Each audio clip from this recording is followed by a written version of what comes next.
Hello and welcome to all the students of BSc Part Second.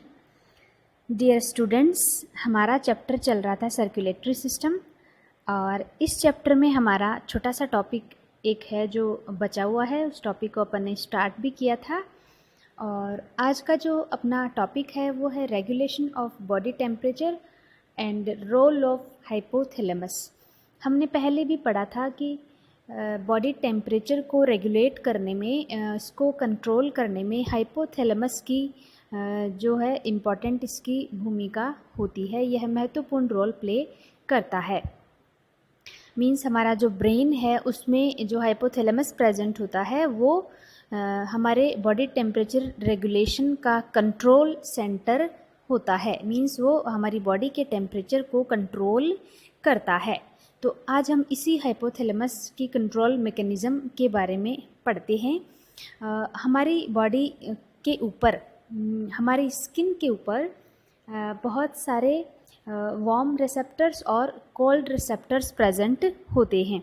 Warm and cold receptors means गर्मी को पहचानने वाले receptors होते हैं और ठंड को पहचानने वाले, ये दोनों प्रकार के रिसेप्टर्स जो होते हैं वो प्रेजेंट होते हैं।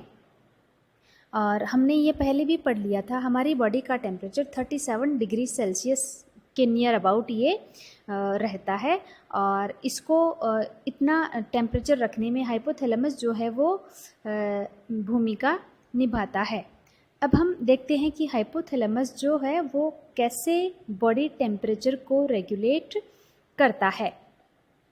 हमने पहले भी पढ़ा था कि हीट गेन, हमारी बॉडी के द्वारा हीट गेन करने की मैकेनिज़्म होती है और हीट को लॉस करने की मैकेनिज़्म होती हैं। अब हम देखते हैं पहला जो है हमारा टेम्परेचर डिक्रीजिंग मैकेनिज़्म। टेम्परेचर को डिक्रीज़ करने वाली मैकेनिज़म्स कौन कौन सी हैं। मीन्स अगर बॉडी का टेम्परेचर बढ़ रहा है तो बॉडी के द्वारा उस टेम्परेचर को कैसे कम करने का नियंत्रण किया जाता है। अब हमने देख लिया है कि बॉडी के टेम्परेचर को रेगुलेट करने के जो सेंटर्स होते हैं वो हाइपोथैलेमस में प्रेजेंट होते हैं। तो इसके लिए ये न्यूक्लियाई होती हैं हाइपोथैलेमस में।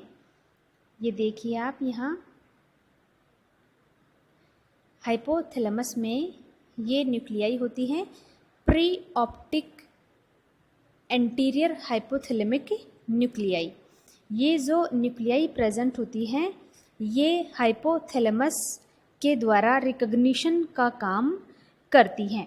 मीन्स हाइपोथैलेमस को हमारी बॉडी के जो रिसेप्टर्स हैं उनके द्वारा मैसेज मिलता है। और मैसेज कौन से प्रकार का, कि बॉडी का टेम्परेचर अगर ज़्यादा हो रहा है तो बॉडी टेम्परेचर को कम करने का मैसेज मिलता है और अगर बॉडी का टेम्परेचर कम हो रहा है तो बॉडी टेम्परेचर को बढ़ाने का मैसेज मिलता है। तो ये जो पोस्टीरियर हाइपोथैलेमस है ये इस तरह से कंट्रोल करता है। तो ये मैसेज देता है inhibition of sympathetic nervous system. Means अगर बॉडी के टेम्परेचर को कम करना है तो जो पोस्टीरियर हाइपोथैलेमस है ये सिंपैथेटिक नर्वस सिस्टम को इनहिबिट करने का मैसेज देता है। सिंपैथेटिक नर्वस सिस्टम को रोकने का मैसेज देता है, उसको कम करने का मैसेज देता है। उसको कंप्लीट नहीं स्टॉप किया जाता है, उसको कम किया जाता है। तो सिंपैथेटिक नर्वस सिस्टम को कम करने से, इनहिबिट करने से क्या होता है, एक तो वैसोडाइलेशन की प्रक्रिया होती है। वैसोडाइलेशन हमने पढ़ लिया है। Vaso is related to vessels and dilation is related to increase in diameter. Means जो ब्लड वेसल्स होती हैं उनका डायामीटर इंक्रीज हो जाता है, उसे हम कहते हैं वैसोडाइलेशन। फिर दूसरी जो मैकेनिज़्म है स्वेटिंग, वो है पसीना आना। हम देखते हैं कि जब हम गर्मी फील करते हैं, मीन्स हमारी बॉडी जब हीट गेन करती है या बॉडी टेम्परेचर इंक्रीज होता है, जैसे कि गर्मियों में होता है, तो उस समय स्वेटिंग होती है, पसीना आता है।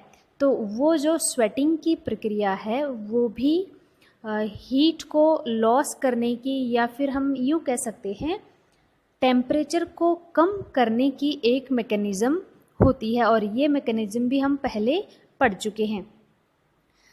फिर है इसमें सिंपैथेटिक नर्वस सिस्टम के इनहिबिट होने से जो हीट प्रोडक्शन की कैपेसिटी है बॉडी की वो कम हो जाती है सिंपैथेटिक नर्वस सिस्टम के इनहिबिट होने से।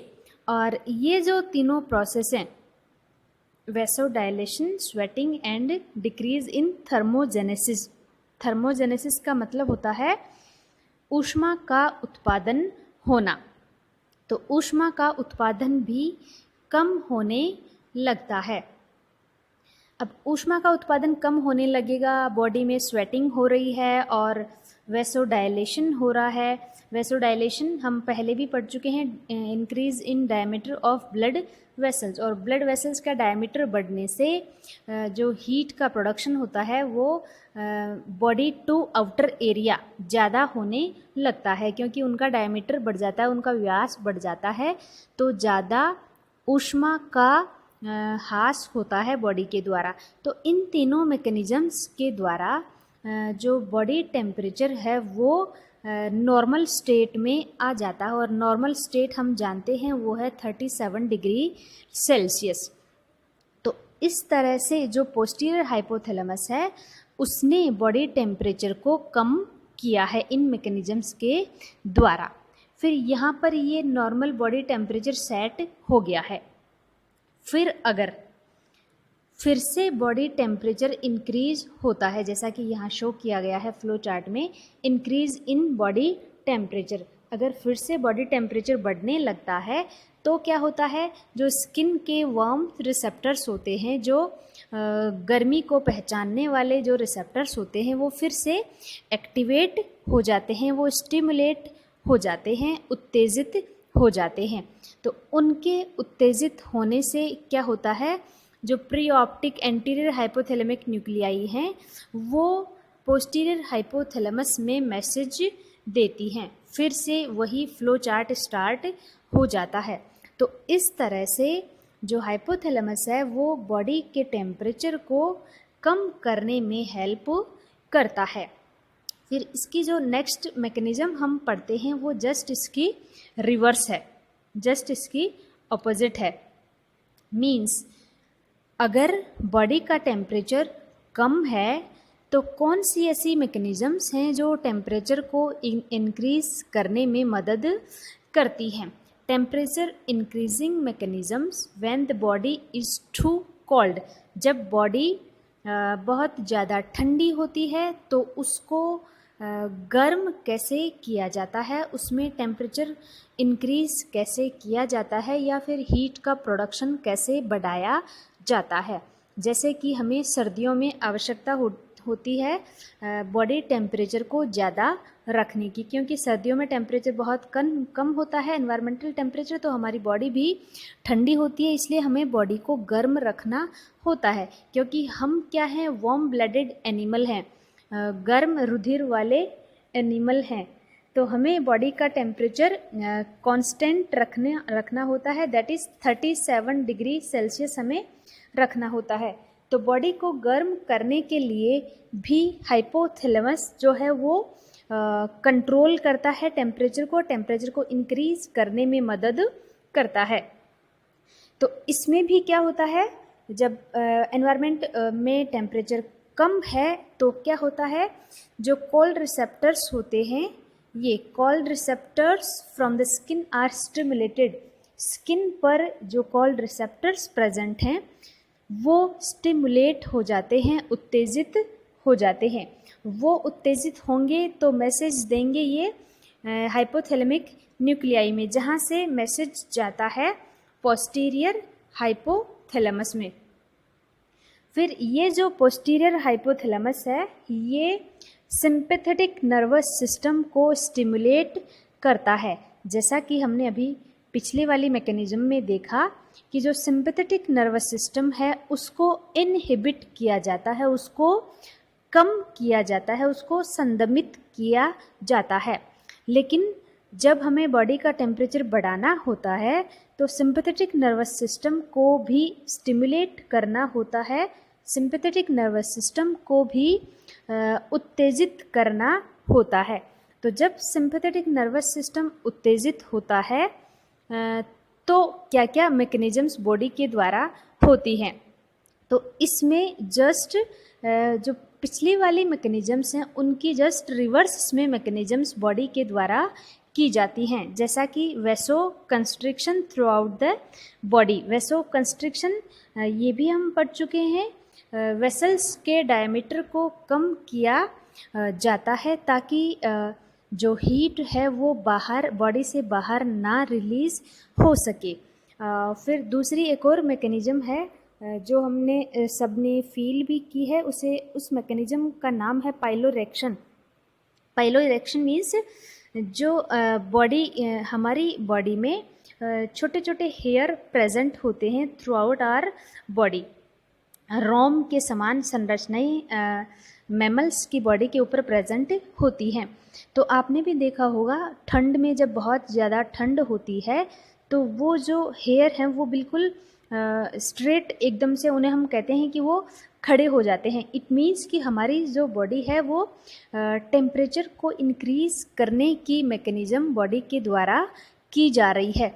तो उससे क्या होता है, वो जो हेयर होते हैं वो जो एनवायरनमेंट है और जो बॉडी है उन दोनों के बीच में एक बैरियर बना लेते हैं। बैरियर मीन्स एक अवरोधक रूपी एक परत बना लेते हैं वो हेयर। तो उस अवरोधक रूपी परत से जो बाहर का टेम्परेचर बहुत कम है वो हमें फील नहीं होता। इस तरह से वो टेम्परेचर को, हमारी बॉडी के टेम्परेचर को मेंटेन करने में मदद करते हैं। तो ये पाइलोरेक्शन की जो ये टर्म है वो आपको ध्यान होना चाहिए कि पाइलोरेक्शन क्या होता है। फिर क्या होता है, सिंपैथेटिक स्टिमुलेशन होने से जो हमारी बॉडी का हीट प्रोडक्शन है वो बढ़ जाता है और हीट प्रोडक्शन को हम कहते हैं थर्मोजेनेसिस। हीट का उत्पादन, ऊष्मा का उत्पादन बढ़ जाता है जिससे हमारी बॉडी का टेम्परेचर भी बढ़ता है और वो हमें ठंड से बचाने में मदद करता है। तो ये जो तीनों मैकेनिज़म्स हैं वो हमारी बॉडी के टेम्परेचर को नॉर्मल लेवल तक लाने में मदद करती हैं। फिर यहाँ पर ये 37 डिग्री सेल्सियस जो टेम्परेचर है वो नॉर्मल लेवल है और वो सेट हो गया है।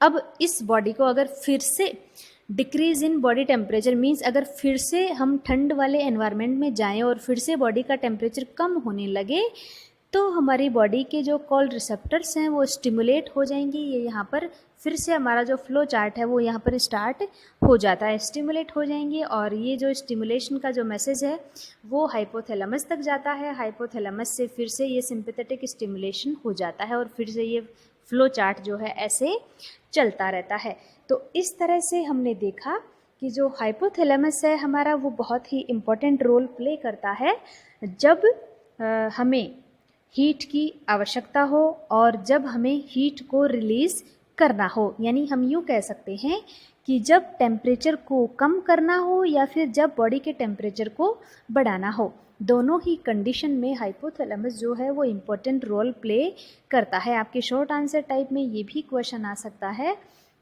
कि ब्रेन में जो टेम्परेचर रेगुलेशन का सेंटर कहाँ पर होता है, तो वो है हमारा हाइपोथैलेमस। फिर नेक्स्ट इसमें है हाइपोथैलेमस के द्वारा ही दो ये कंडीशन होती हैं कि जब बॉडी टेम्परेचर कम होता है या फिर जब बॉडी टेम्परेचर ज़्यादा होता है, उसकी टर्मिनोलॉजी है। जब बॉडी टेम्परेचर कम हो जाता है तो उसे हम कहते हैं हाइपोथर्मिया। वैसे भी कोई भी टर्म हो उसके अगर हाइपो लगता है तो मीन्स वो जो टर्मिनोलॉजी है या फिर वो जो मैकेनिज्म है उसमें कहीं ना कहीं कमी हो रही है। तो हाइपोथर्मिया, हाइपो मीन्स कमी और थर्मिया मीन्स रिलेटेड टू टेम्परेचर। तो अगर टेम्परेचर कम हो रहा है तो उस कंडीशन को हम कहते हैं हाइपोथर्मिया, और अगर टेम्परेचर बढ़ रहा है that is hyperthermia, hyper means ज़्यादा होना, थर्मिया इज़ रिलेटेड टू टेम्परेचर। तो हाइपरथर्मिया है increase in body temperature above normal level, normal level से बॉडी टेम्परेचर का ज़्यादा होना कहलाता है हाइपरथर्मिया। इस तरह से बच्चों आज का हमारा ये जो टॉपिक है थर्मो रेगुलेशन का, टेम्परेचर रेगुलेशन